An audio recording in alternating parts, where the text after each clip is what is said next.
The content of this podcast has not been evaluated by Health Canada or the FDA. It is educational in nature and should not be taken as medical advice. Always consult a qualified medical professional to see if a diet, lifestyle change, or supplement is right for you. Any supplements mentioned are not intended to diagnose, treat, cure, or prevent any disease. Please note that the opinions of the guests or hosts are their own and may not reflect those of Advanced Orthomolecular Research Incorporated.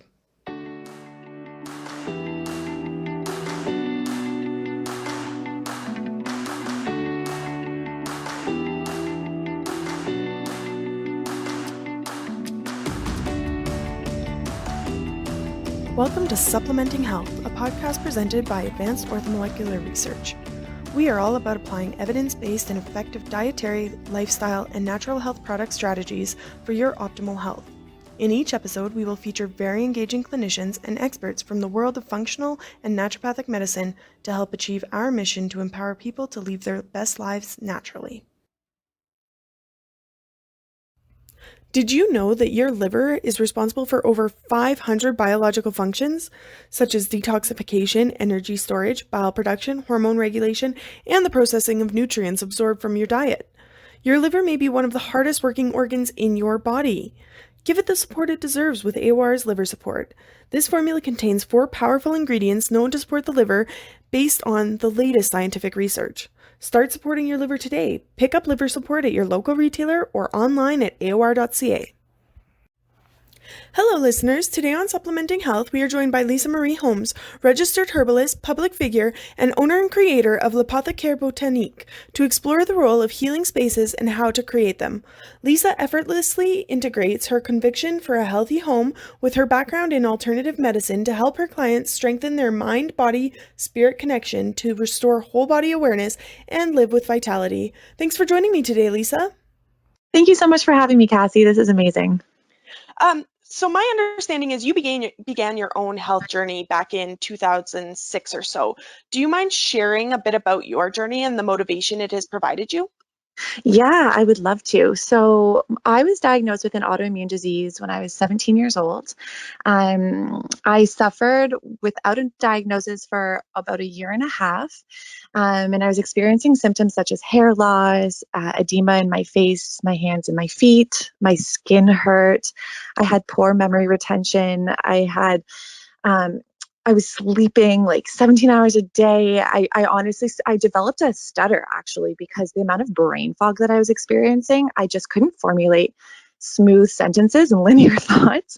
And so I actually thought I had a brain tumor before I had been diagnosed. And so I actually went to my mom. I told her how sick I was. And I eventually, was able to get diagnosed with a gastroenterologist who diagnosed me with celiac disease. And so I guess what had been happening was that the villi in the small intestine was being attacked by my immune system, and therefore I was no longer absorbing nutrients. And so the first thing to go when you're not absorbing nutrients is that your body goes into survival mode. So things that you don't need, like hair growth or nail growth, or even like superficial wound healing, all kind of just went away. And I ended up getting a receding hairline and all this other stuff. So I was really, really sick for a really long time, until my diagnosis, which helped with the gluten-free.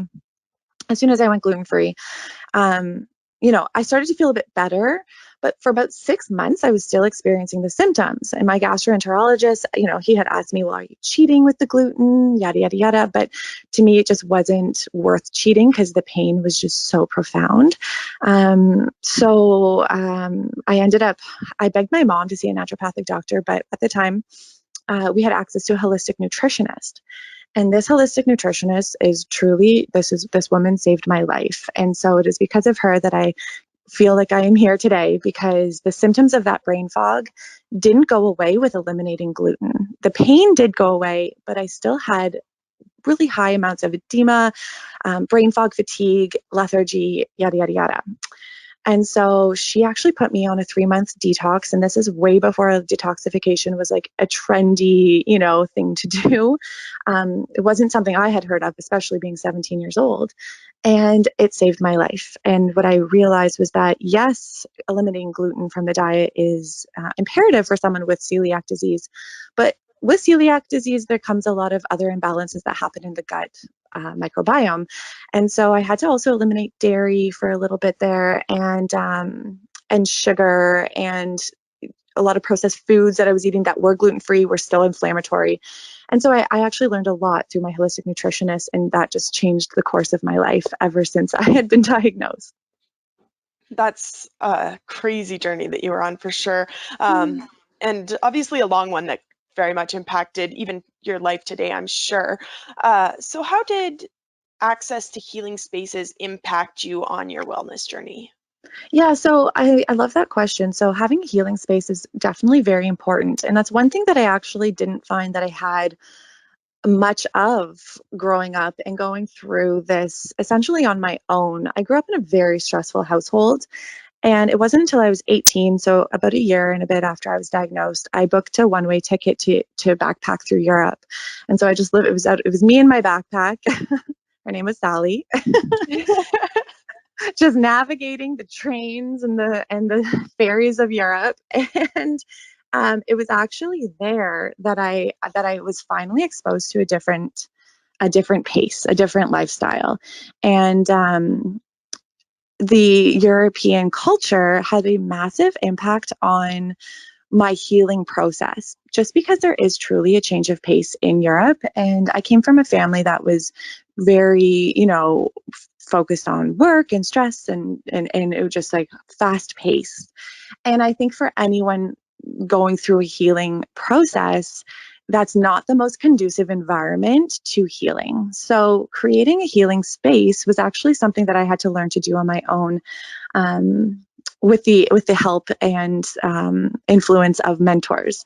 I always joke with people that I'm a mentor collector. So, if you know of any good ones, I would love to take them on as my mentor, because I don't claim any of my breakthroughs or successes. That, everything that I've accomplished with my healing journey was really done with the influence or support of someone else. And so I really do think that surrounding yourself with good people, with people who are supportive, and then also taking the initiative to create that healing space for yourself is the ticket. Because we have to take responsibility at one point or another. We do have to take responsibility for our health, and we can't always blame the people around us, or that we've had the closest access to. We can take the initiative to create something beautiful for ourselves. And so that's what I learned. And as a result, every day, my environment, I make a conscious choice to be in a location surrounded by the right people, the right sentimental material items that will bring me to a greater place of health and wellness, because truly health is a journey, not a destination. So despite my breakthroughs, there's always room for improvement. I love that you mentioned that it's a choice too. Just like you wake up Mhm. and choose to love the people around you, you wake up and choose to be positive or negative or um, whatever. There's multiple choices we make through the day. And I Absolutely. love that you bring that up and show that this is also one of those things. Now, when speaking about a healing space, it could be a physical space, such as like a yoga studio, a quiet room in your home, but it can also be referring to space within yourself, right? Like when Mhm. practicing meditation, there's often references to finding space or letting go of past traumas to create space. Which do you resonate most with, physical or spiritual? I'll have to admit that I am so directly impacted by my physical environment, that it directly affects my mental emotional headspace as well. So I think the two definitely go hand in hand, but I know that I feel way better when I'm in an environment or a space that feels good. So in terms of physical spaces having an impact on how we feel, clutter is one of those things that comes to mind when people are feeling overwhelmed. I always tell my clients that they should let go of that which does not serve them. And oftentimes those are material things that we've collected over time that are really collecting dust on the shelves, and they create clutter in the space that we're occupying. So by clearing the space, physically, I do think there's a therapeutic benefit to that mentally and emotionally. So when we can experience a space that feels flowy and calming and organized, that will directly impact the way we feel on the inside. Now, that being said, I am no like Julia Roberts meditator in Eat, Pray, Love. I'm not to that level. And perhaps someone who is at that level would say, doesn't matter, if the mosquitoes are nipping at you, you should still be able to find peace and tranquility. And I would love to be there. I just, from personal experience, cannot say that I'm at that Julia Roberts level yet. But I commend those who are. I just know that for me, feeling good about this space that I'm in, it directly impacts how I feel emotionally and spiritually. Yes. Yes, I completely agree. It would be lovely to be that person that can just like let everything roll off your back and never be Yeah. affected by others' moods or Mhm. what's around you. But that's not always reality for everyone. So Yes.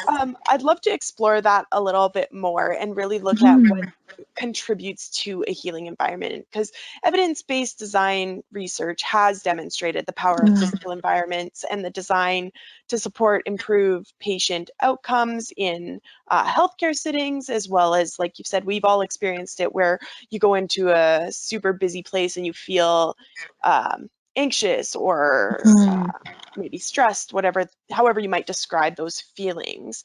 So what exactly beyond clutter actually contributes to a healing environment? I think that reminding ourselves that we are nature. Nature is within us as well as around us. And so when we're really disconnected from nature, I think that that's when high levels of anxiety and stress and subsequent health diseases are born from that. So having access to what exactly contributes to a healing environment, I think it's really close access to nature.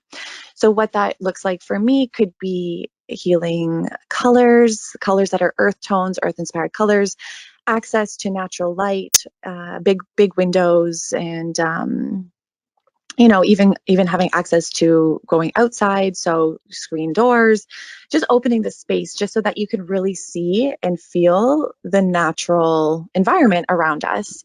As someone who's experienced an autoimmune disease, I think there's an interesting point here to discuss about the body distinguishing itself from other.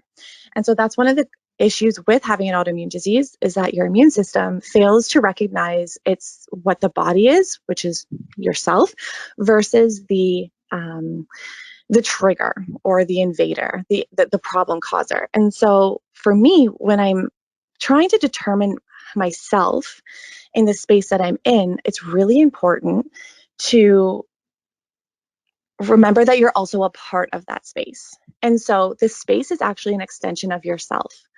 So creating elements that reflect who you are can also bring you back to yourself. So the things that are on the quote, as is within, so is without, that truly reflects itself, I think, in the space that we occupy. Okay, so that brings up two kind of questions for me. One, if you're living in, say, the core of downtown Toronto or downtown Calgary, where you're surrounded by other buildings and concrete and very little nature, Mhm. or even downtown Vancouver, but they've got a little bit more nature Yeah. around them. Can you bring in more outdoors beyond maybe some potted plants? And the other thing that I was curious about while you were talking was if you're sharing a space with others, because we all find different vibrations, energies, settings relaxing, and maybe some of the people you're living with, whether it be roommates or family, may have contradicting preferences. hmm Yeah, that's a great question, and something that we all have to face at one point or another, because many of us do share a space with other people, whether that be your siblings, parents, partners. So a few things that come to mind for me. Number one, obviously, I'm like all about those plants. The more plants in a space, the better, for several reasons. But aesthetically speaking, plants are just beautiful. They also, the more time you spend in nature, the studies show that the calmer and less anxiety, in better stress management strategies that you'll feel. So there's the benefit of just being close to plants. That's one thing. But then also plants have the benefits of giving off clean air and providing fresh oxygen to us. And so when we are in those buildings and have little access to outdoor spaces or wild forests and hiking trails, bringing in the plants from the outdoors in will offer a beautiful opportunity for clean air. Plants are known to clean the air from VOCs such as formaldehyde and benzene. So for me, the more plants, the better. Other things that someone can do to really enhance a calming space would be to use infusers. So grabbing your favorite essential oils and putting them on an infuser or diffuser rather, the air around you will smell like the plant of your choice. And I know for a really nice calming effect, there's a long list, but lavender always comes to mind as the easiest and most accessible essential oil to access. And then another thing is, there's sound therapy and light therapy. There's so much that we can do to enhance the space and make it, positive for the people that we also share it with. And so, again, access to natural light and making sure that your windows are able to be opened and just bring that fresh air in. I think that these are really nice, small things that someone can do to enhance the space that they're living in. Awesome. And the idea of hygge, for our listeners, it's spelled Hygge, but it's pronounced hygge. And it is a Danish cultural principle that has gained popularity over the last year or so in Western cultures. And it marries this notion of spiritual and physical healing spaces for optimal health and happiness. Do you incorporate these cultural principles into your healing practices at all? Yes, so I love this question. It's one of my favorites. Hygge is one of my unconsciously I just gravitate towards this style of it's a lifestyle really. It has been incorporated into Danish and Norwegian design, but it's really inspired by lifestyle. And so, like you said, it's about incorporating it's a mood. Hygge is a mood. And so when you walk into a room, like you said, you want to be impacted positively by the vibe of that space. And so Hygge is that cozy contentment and well-being in the form of design and just enjoying the simple things in life. And so things like reading a book by the fireplace would be called Hygge. Going for a nice walk on a winter's day, all bundled up with your pup, that would be something that they'd call hygge. And so things that we can pull in from that, just enjoying the simple things in life, but incorporating it into like a design perspective, would be something like choosing a paint color that's earth inspired. And so I actually have a line of paints that are non-toxic. They release zero VOCs, and every single one of the paint colors is actually named after a botanical that I work with in my apothecary. So as a registered herbalist, I work with herbs and I make all these medicinal concoctions, and I like to act like a white witch, but but what I did is I took those concepts and like the color therapy, we put it into a paint line. And so, we have goddess ashwagandha or sacred sage, and using these earth inspired neutral tones, bringing them into your home, that could be hygge. So less is more, essentially. And so I love that. Yeah, awesome. I kind of equate it with feeling cozy, and you can feel Yes. cozy any time of year, right? So it's not even necessarily just winter bundled up fireplace. It can be in the summer just enjoying the warm sun on your face and stuff like that. So Mm, I think that is kind of that feeling of calm, because when you're cozy, generally you are calm in my mind. So they mhm. just kind of go hand in hand. Um, Yeah. Now, there's certain rituals that people use to clear their spaces as well, such as smudging, or for some, it's like you mentioned, essential oils, diffusion. Are there certain rituals that you would suggest to improve a healing space specifically? Yeah. So smudging is a sacred indigenous word to describe the practice of burning sage or other sacred herbs such as cedar, sweetgrass, and or tobacco. So as someone who doesn't identify as an Indigenous person, just out of respect, I actually don't use the term smudging. I prefer to use the word smoke medicine. And smoke medicine is actually something that has transcended all cultures. In India, they burn incense. In Scotland, they would burn holy herbs or resins such as mugwort or birch, ash, hawthorn. The Celtics have a strong history with burning herbs and woods for ceremonial purposes. And so this is something that everyone can incorporate into their daily practice or routine. And also connecting to your ancestral lineage, I think really fortifies that ritual and that practice. And so for me, having a Celtic and Scandinavian background, I really am drawn to the herbs that they use. Cool. And do you have any resources where people could find out more about the different herbs? Yeah. Oh my goodness.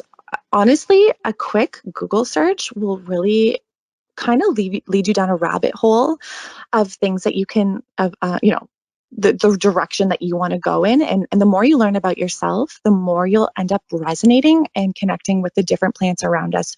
We're so fortunate to live in Canada where there are actually a lot of plants that are both native to North America as well as Europe. And so, mullein, for example, is a Celtic plant that was burned on Halloween. So it was actually it's called Samhain for the Celts, and they would roll the mullein in beeswax and burn it on All Hallows Eve, essentially. So as soon as you start, the initial search, it'll just take you down this rabbit hole of learning and connection to your ancestral lineage. It's just so great because when you really connect to the plants your ancestors use, they're more effective, they're stronger, and you really develop almost this friendship. Like the plants to me have become my friends, and when I see them, like sometimes I'll see St. John's wort just in a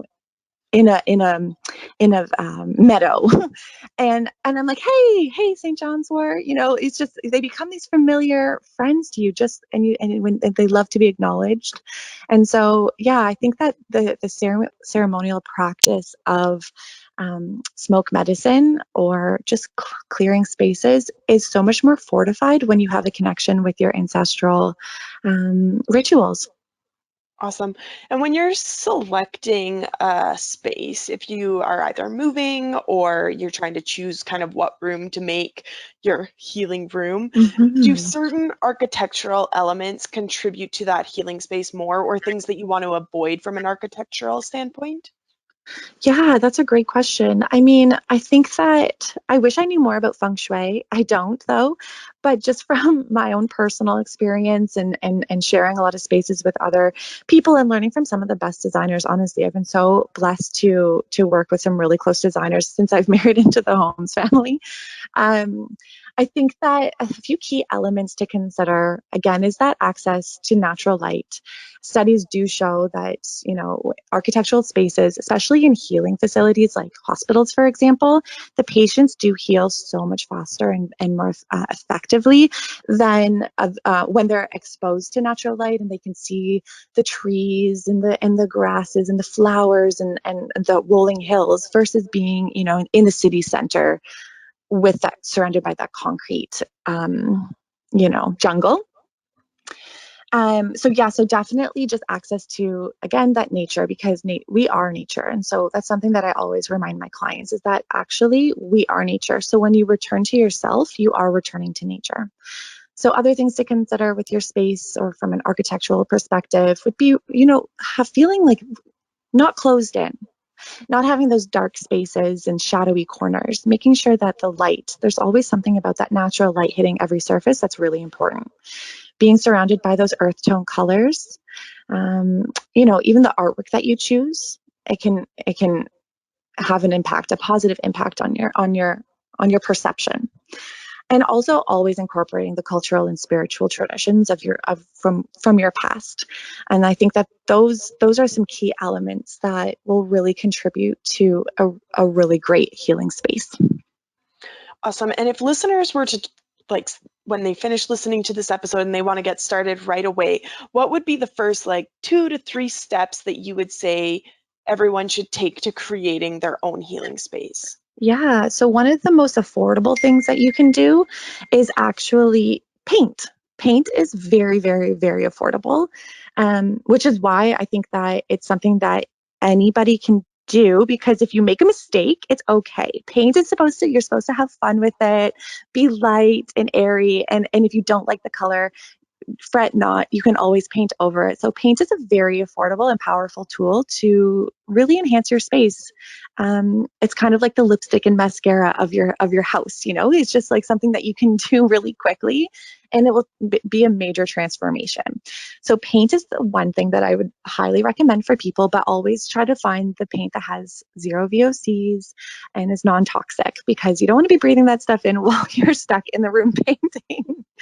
But another thing is plants. I can't stress that enough. The more plants in the house, the better, for all the reasons that we stated, before, being the clean air benefits as well as the aesthetic perspective. If you can make your friends, when they walk into the house, if you can make them feel like they're still outside by bringing the outside in, that will have such a powerful effect on everyone's psyche and emotional well-being. Oh, you know what? And I actually just remembered crystals, art, sentimental belongings. If you could make an altar for yourself, things that, are really precious to you. And I know that, some people really resonate with crystals and stones. And so getting familiar, just creating an altar for yourself that's a safe space, that's familiar to you. And one element also from the architectural perspective is always having a space that's private to yourself. I think that's really important and undervalued these days, is everyone feels that they have access to you, even, whether that's on the cell phone, the email, the Instagram. Everyone is so wide open right now. And in terms of finding healing, sometimes that takes privacy. To make your greatest leaps and bounds in the healing process, you need to be alone. You really have to sit comfortably with yourself and find peace with being alone. And so when you're in an environment that you feel, again, is that reflection of the way you feel on the inside, or at least where you want to be, then it'll really help your healing journey. Okay, and I just want to jump back for a second, because what you were saying there kind of got me thinking. You had earlier mentioned light therapy and sound therapy as well. So for light therapy, are there certain styles of light bulbs you should be including in a room, whether it be like, a Himalayan salt lamp, or just even your regular ceiling light bulbs? Are there different styles of light bulbs that are better for that healing? And then Yeah. for sounds, should it be just like nature sounds that you can get a soundtrack on, or are there other sorts of sounds, like certain vibrations that support your chakras, or things like that that you would recommend? I love all these questions. They're so great.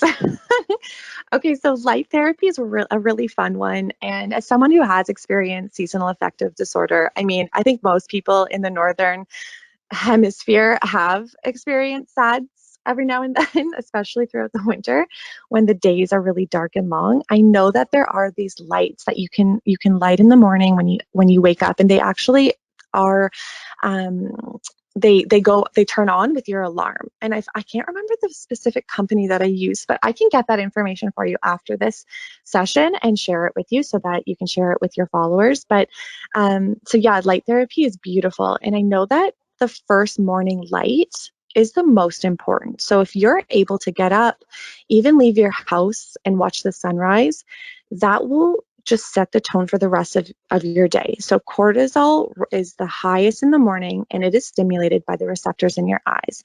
So it is stimulated by the sun, the circadian rhythm. So we all follow the circadian rhythm. So we're supposed to rise with the sun and then set with the sun. So light therapy is really important for just stimulating those receptors and getting you moving in the morning. And sound therapy is really fascinating to me. It's something that I haven't really dove too deeply into. However, that being said, when I do yoga classes and we end with an Om, there is something that the words can't describe the sensation, the full body sensation that happens going through your body. So when chanting Om, you're actually vibrating at about 432 hertz, which is the same vibrational frequency found in all things throughout nature. And so when we're tapping into these different frequencies, we're actually vibrating with the sounds and the frequencies of nature. And again, there is healing in nature because we are nature. We cannot forget that. And so I think when we expose ourselves to these vibrations, these cleansing noises, it can do a lot of good for our neurological system, our digestive system, our nervous system. Everything just kind of just rises to that frequency, and it's really powerful. There's a lot of studies that are being done on both light and sound therapy. Well, to me, it's very obvious that you're clearly connected with nature. You have a good relationship with your environment, it seems like. So, do you practice gratitude at all? And do you find that improves a healing space as well? Gratitude is one of those things that I think is underutilized. We are so bombarded with a lot of negative things. I feel like some people just, that's all they're, that's all that's familiar for them to talk about is the negative. But when we transition and we can actually change our perspective to appreciate even the struggles, even the hard times, find the rainbow in the storm, you will, how do I describe this? It just excites me just thinking about it. Like I'm just like anybody who has the power to shift their perspective and be grateful for every moment, there is an inner core strength there that I just think is contagious. And if we can be the ones to change the dialogue, to change the narrative from one of being negative and dwelling to one of being proactive and supportive, I think that there's power in gratitude above and beyond even the impact that we may know when we're doing it. It will have a ripple effect, I think. Awesome. Well, thank you so much for taking the time to chat with me today. This conversation has definitely energized me, so I really appreciate that. Mm. Now I'm like thinking about things I could even do around my house. If our listeners want to work with you or get a hold of you, how could they go about doing that? Yeah. Okay. So I have. I'm about to launch my botanical apothecary. It's actually called l'apothicaire botanique, and it means the botanical apothecary. You can find me on Instagram, and soon you'll find me in my own shop, actually in Meaford, Ontario, where I will be compounding herbs for my community. And I really am excited, really excited for that to launch. I'm just waiting for the website to go and sitting tight until then. So you can find me on Instagram either at lisa.marie.holmes or lapothicaire_botanique. And I really look forward to answering anybody's questions about herbs and how you can enhance your space that you live in with incorporating nature into your daily life. Awesome. Well, thank you so much again. And I'm super excited to see your new website when it launches and follow your journey on Instagram. I appreciate that. Thank you so much for your time. I'm truly honored to be here. Have a great day. You too.